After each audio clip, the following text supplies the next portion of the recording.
Hola, buenas tardes. El día de hoy les voy a compartir un video en relación a la explicación del coeficiente de correlación de Pearson, coeficiente de correlación lineal de Pearson. Este nos va a permitir determinar estadísticamente si dos variables tienen correlación o no tienen correlación. Doy por hecho que revisaron el material teórico de lo que es pues la correlación lineal.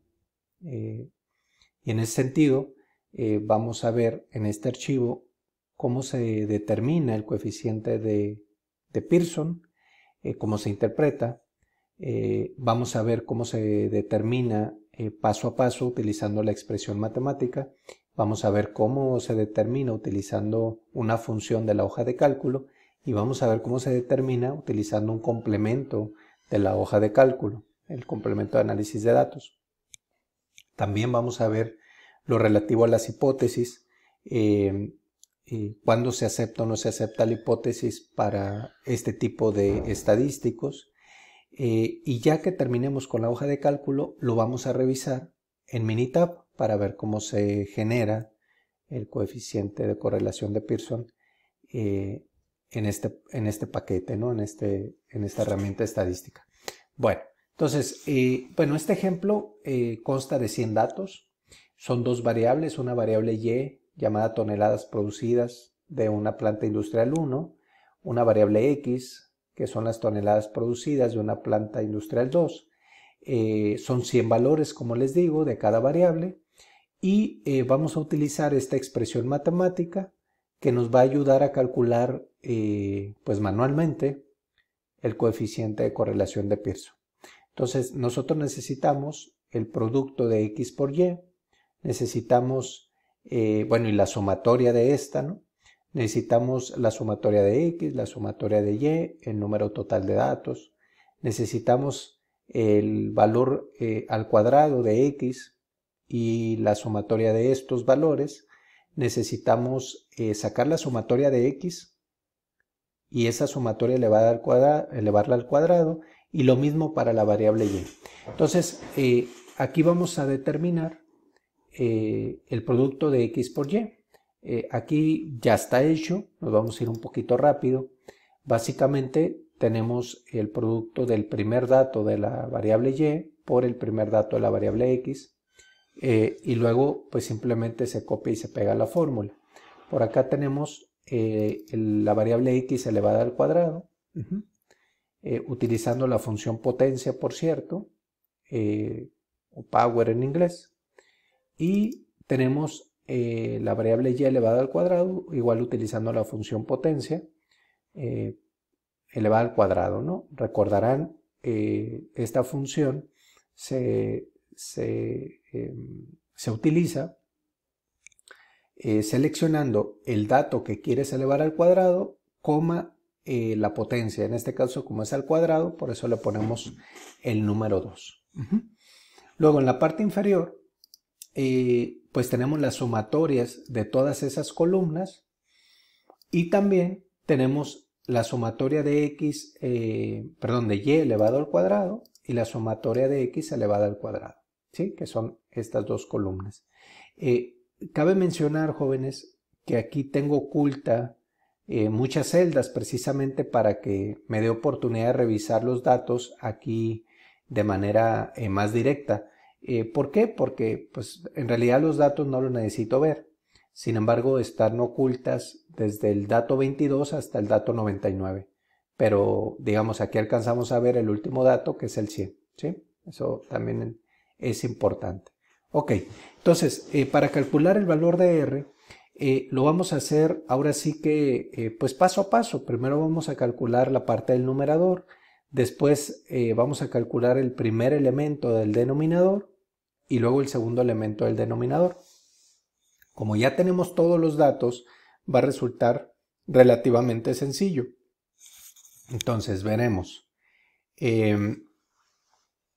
Para el caso del primer valor, que es el numerador de esta fórmula, vamos a tener como primer elemento la sumatoria del producto de X por Y. es este valor que tenemos aquí de 623.411 menos el producto de la sumatoria de X por la sumatoria de Y. Entonces sería el 8.083 por el 7.672 entre N, que es el número total de datos, que en este caso está haciendo referencia a esta celda donde está el número 100, porque son 100 datos, ¿no? ¿Sí? Entonces eso me da un valor de 3.283.24. Ahora, vamos a calcular el primer elemento o la primera raíz del denominador. Entonces tenemos SQRT o raíz en español, así se le conoce, ¿no? A la función en la hoja de cálculo. Vamos a tener la sumatoria de x al cuadrado. Entonces la sumatoria de x al cuadrado es este valor bastante grande que, a ver, son 65.334.889 menos la sumatoria de x al cuadrado. A ver, no, sería la sumatoria de x cuadrada es este valor de 666.921. Ajá, ese es el primer elemento. Menos, ahora sí, este valor de 65 millones entre n, que en este caso sería 100. ¿Sí? Entonces, ese valor nos da 116.49. Ahora, el otro valor del denominador, la otra raíz, sería exactamente lo mismo. Sería la raíz cuadrada de la sumatoria de y al cuadrado, que sería 601.592, menos la sumatoria de y al cuadrado, que son estos 58.859.584, entre 100, ¿no? Que sería el número de datos. Y eso nos da 114.0007. ¿Sí?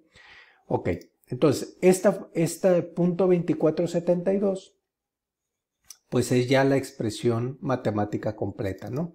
Que sería el primer valor, que sería el numerador, entre el producto de los dos valores de los dos valores calculados para el denominador.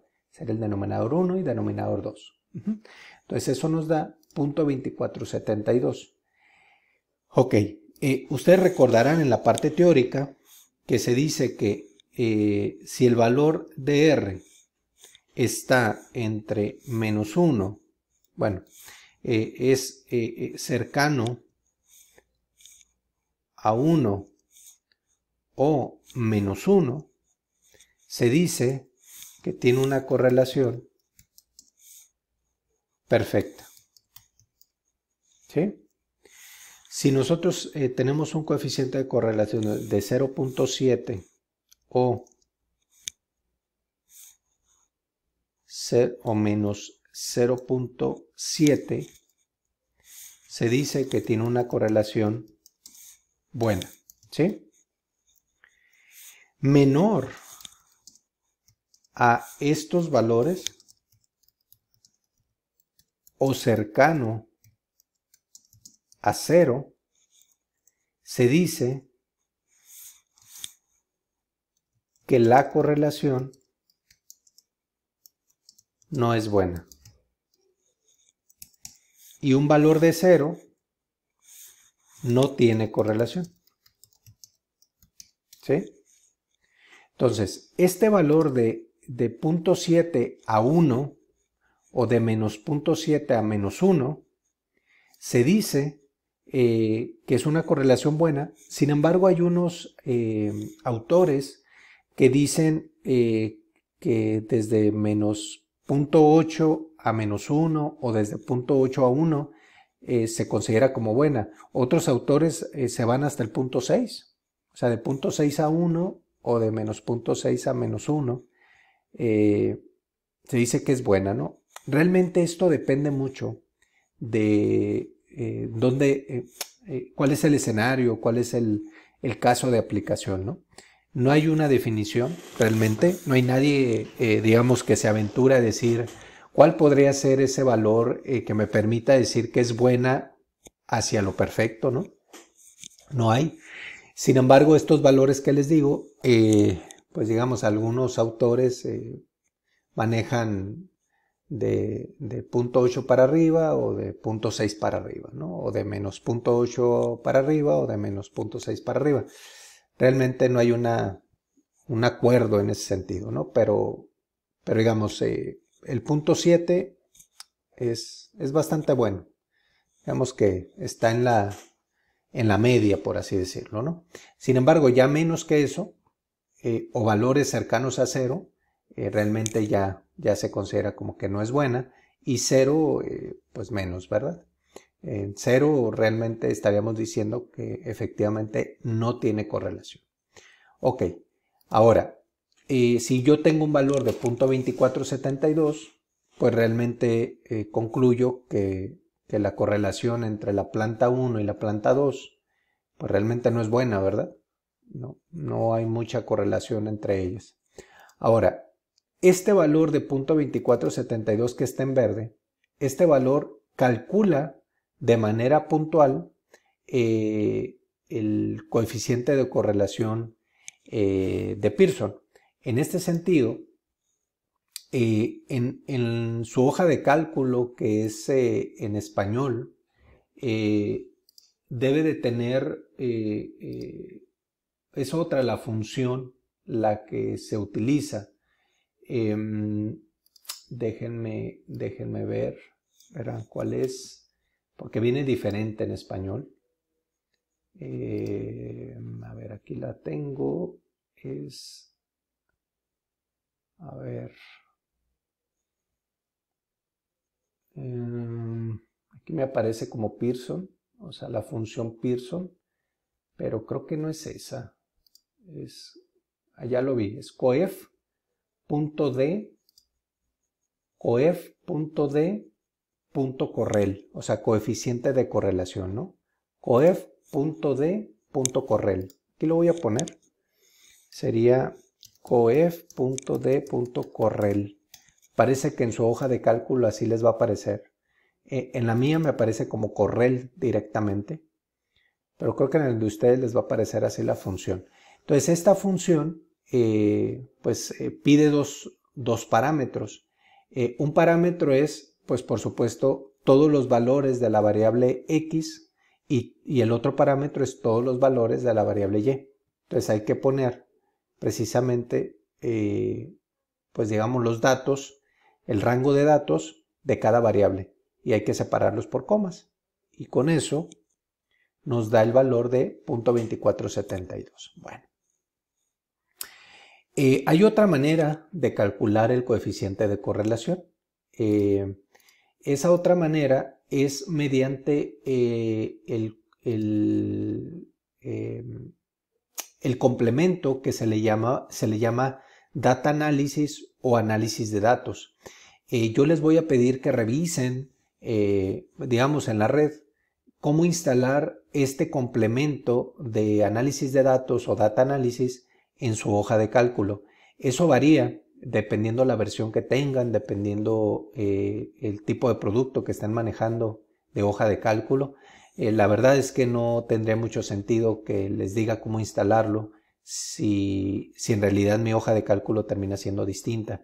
Sin embargo, se van a dar cuenta que no tiene mucha complicación. Lo que sí es busquen instalar complemento de análisis de datos en la hoja de cálculo que estén usando, o en inglés data analysis.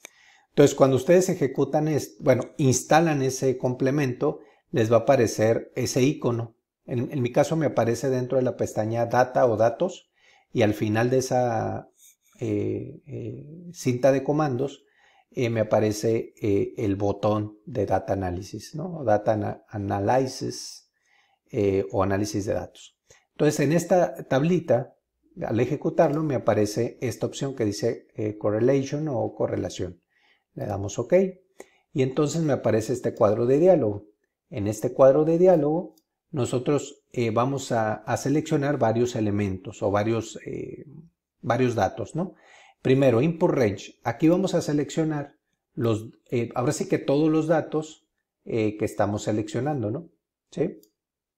Entonces, en este caso serían todo este rango de datos, o sea, los 100 datos de ambas variables. Entonces, estoy seleccionando las dos variables al mismo tiempo, ¿de acuerdo? Después le vamos a indicar dónde queremos que ponga el resultado de esta correlación. Yo le voy a decir que lo ponga de este lado, nada más porque pues aquí tengo un espacio disponible, aquí lo voy a poner, le voy a decir que me ponga el resultado de este lado. Y ya sería todo lo que hay que hacer. Le damos OK. Y entonces me da efectivamente el mismo valor que acabamos de calcular, ¿no? Tanto manualmente como con la función, como a través del complemento asociado, que es precisamente este que estoy mostrando en este momento, señalado en negritas y en color verde. Bueno, esas son las tres maneras de calcular el coeficiente de correlación.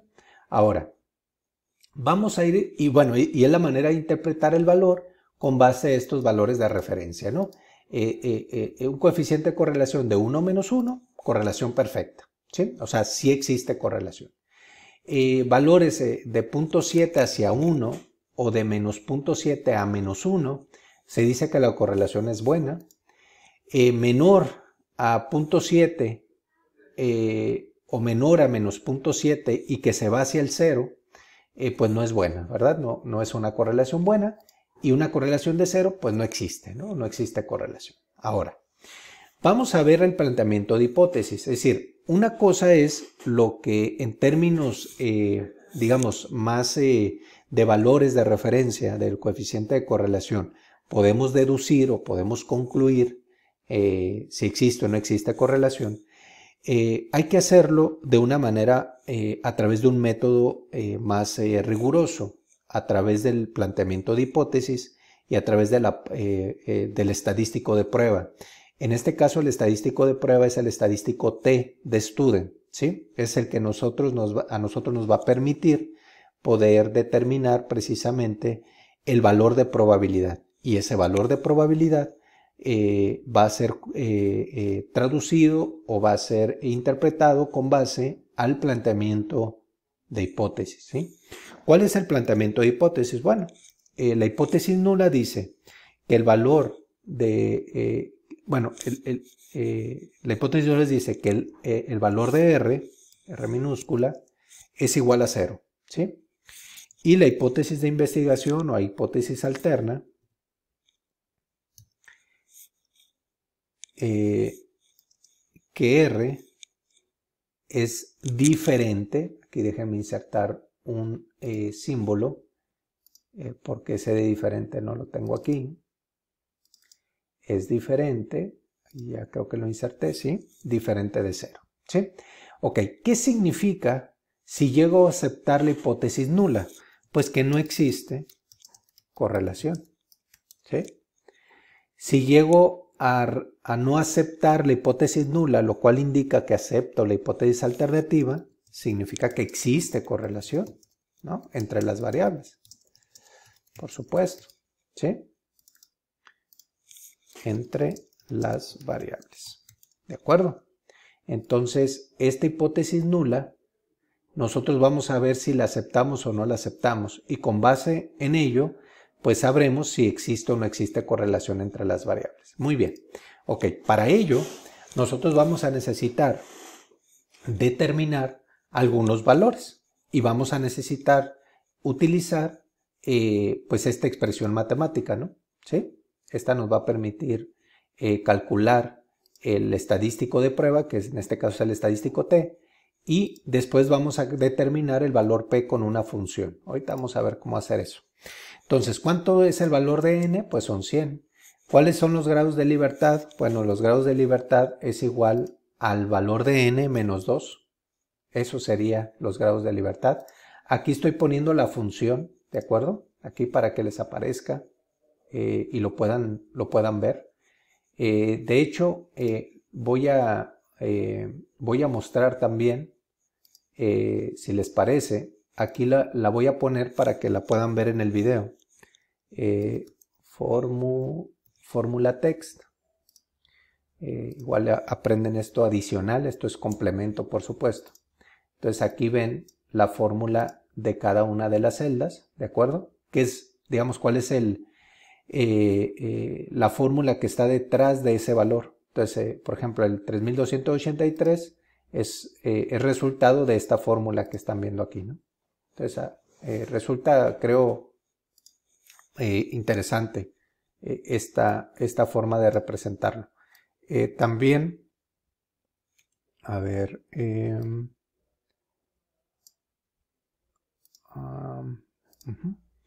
ok, aquí la voy a poner también, fórmula text, voy a poner porque me parece que también es importante, y este que tenemos aquí, bueno, pues también lo voy a poner, pero creo que ya había quedado claro, que era básicamente, pues, utilizar, ¿no? Los valores ya calculados en la operación final. Bueno, entonces, siguiendo en este lado, tenemos que la probabilidad es 0.05, que es realmente el valor de significancia, ¿de acuerdo? Que nosotros lo podemos traducir precisamente como el 5%, tal cual, ¿no? Ustedes saben que en los análisis estadísticos aplicados a la ingeniería industrial en general se realizan al 95% de confianza. ¿Por qué? Porque se parte del supuesto que, digamos, los datos que nosotros estamos utilizando provienen de una distribución normal. Y ahora sí que normalmente, bajo esa lógica, un 95% de confianza resulta, digamos, un nivel bastante aceptable para este tipo de estudios. Sin embargo, si en dado caso se requiere un nivel de confianza mucho más alto, entonces este valor de significancia o de probabilidad pues cambiaría. Por ejemplo, si necesitamos un 99% de confianza, pues entonces este valor de significancia terminaría siendo 0.01, ¿no? ¿Sí? Que sería 1%. Pero en nuestro caso lo vamos a hacer al 0.05, que de hecho tanto la hoja de cálculo como Minitab utilizan ese nivel de confianza. Bueno, entonces luego vamos a calcular el estadístico de prueba, en este caso es T. ¿Para qué? Para determinar precisamente el valor de probabilidad. ¿De acuerdo? Bien, entonces, para ello vamos a hacer lo siguiente, ¿sí? Vamos a utilizar esta expresión matemática que tenemos por acá, ¿sí? Y vamos a calcular este estadístico de prueba. Entonces vamos a tener que es igual a R, que el R ya lo habíamos calculado. Realmente podemos utilizar cualquiera de los tres valores, pero bueno, pues yo voy a utilizar el de la función, que tenemos aquí. Luego por la raíz cuadrada, SQRT, o raíz en su caso, de n-2. n-2 son los grados de libertad, que es este 98. Eso dividido entre, abrimos paréntesis, 1 menos r cuadrada. Entonces tengo que usar la función potencia, que ya habíamos visto anteriormente, el valor de r, 2. ¿Sí? Eso significa que es que va a elevar al cuadrado, en este caso la celda J6, que es el valor de r, ¿no? Entonces cerramos paréntesis y volvemos a cerrar paréntesis. Ahí estamos cerrando todos los paréntesis asociados. Le damos Enter y entonces nos da un valor de 2.52. Ok, ahora, ¿cómo calculamos el valor de probabilidad? Bien, el valor de probabilidad lo vamos a calcular de la siguiente manera. Vamos a calcularlo utilizando la función t.dist 2t, ¿sí? Ok, ¿qué hace esta función? ¿Qué es lo que hace esta función? Lo que hace es realizar el análisis de la distribución por dos, ¿cómo le llaman? De dos colas, ¿no? Es decir, no solamente de un lado de la distribución, sino de ambos lados. Eso significa esto de 2t. Entonces, esta función de distribución me va a permitir determinar el valor P. Entonces, primero me pide X. ¿Qué cosa es X? X es este T calculado. Es este valor que nosotros acabamos de determinar, o sea, este 2.52, coma, grados de libertad. Pues los grados de libertad son precisamente o degree freedom, es este 98, ¿sí? Los grados de libertad son n-2, siempre, ¿no? Y sería todo. Entonces le damos enter y entonces nos da un valor P de 0.01. Ok, ¿qué significa eso? Nosotros, por definición, la hipótesis nula se acepta. Déjenme volverlo a hacer aquí. La hipótesis nula se acepta cuando el valor P es mayor o igual a 0.05, ¿sí? Esa es la condición. Entonces, si ahorita me generó un valor P de 0.013, este valor es mayor a 0.05, no es mayor a 0.05.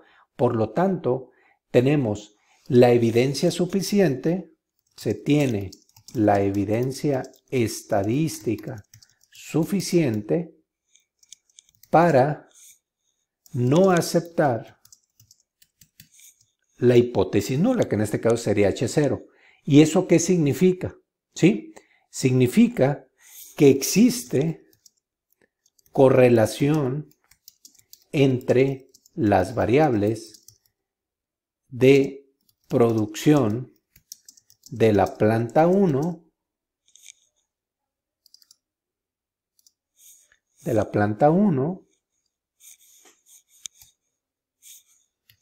y la planta 2, ¿sí? Eso significaría, déjenme hacerlo un poquito más para arriba, que se vea más claro.